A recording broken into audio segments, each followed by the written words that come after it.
Welcome to the debate. If you're managing a nine-figure ad budget in 2026, you are staring down a pretty critical data set right now.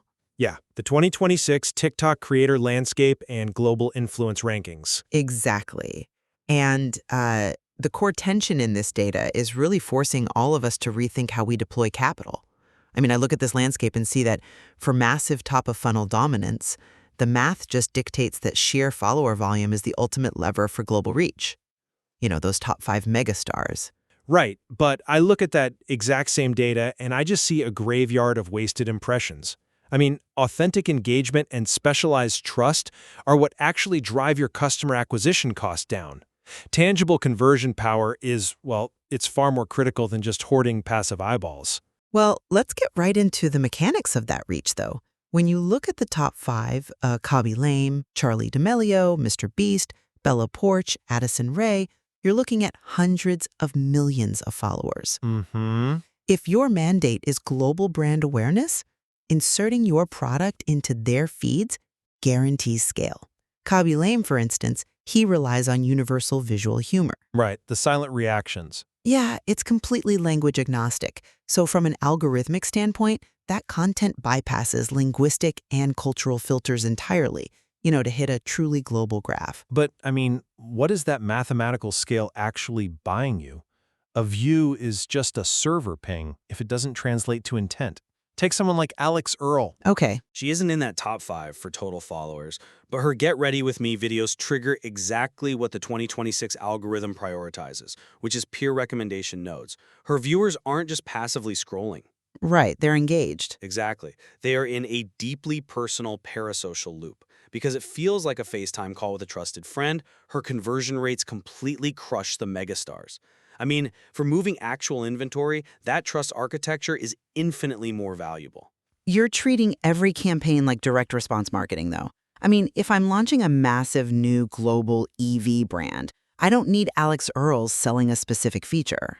So what do you need then? I need what a digital magic creator like Zach King provides. Which is what exactly? A 50 million view illusion where 49 million people only care about the magic trick and not the car? No, it's cultural saturation. When he integrates a product into a visual illusion, it creates this digital halo effect. Okay. The algorithm pushes it across the entire macro entertainment category. That establishes instant baseline legitimacy for a brand at a scale that micro communities simply cannot match. It operates like a modern Super Bowl commercial, really. A Super Bowl commercial. Yeah, it creates the weather system that the niche creators then operate within. Well, I'd argue the weather system has completely fundamentally changed. The algorithm no longer forces a monoculture. You don't think so? No. I mean, your consumer doesn't care about a generalized broadcast. They demand specialized credibility to make a purchasing decision. If you're an executive pushing high-end culinary gear, dropping your product into a generalized viral stunt is wildly inefficient. So, how do you efficiently capture that market then?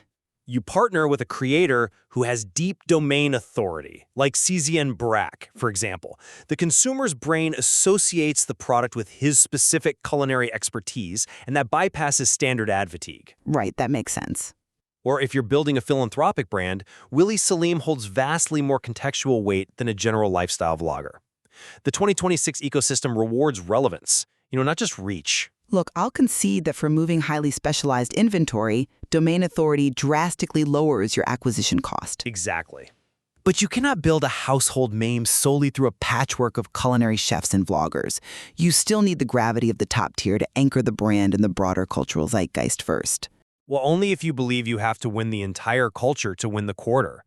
When Alex Earl says a concealer works, the transaction happens instantly because the intimacy accelerates the sales funnel.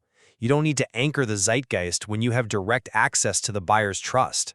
I mean, so it really comes down to how you define the mandate of your capital. If you need foundational global awareness, if you're trying to blanket the globe, the staggering language-agnostic scale of a megastar remains the heaviest artillery you have. And if you're graded on ROI and moving product off the shelves today, you absolutely need the specialized trust and high-converting intimacy of creators who drive targeted purchasing behavior. Yeah, it's a tension that is actively redefining our industry right now. I mean, the evolving creator landscape forces all of us to look hard at our metrics and ask what influence actually means in a fractured digital world. We will leave it to you to decide where your next campaign budget is best deployed.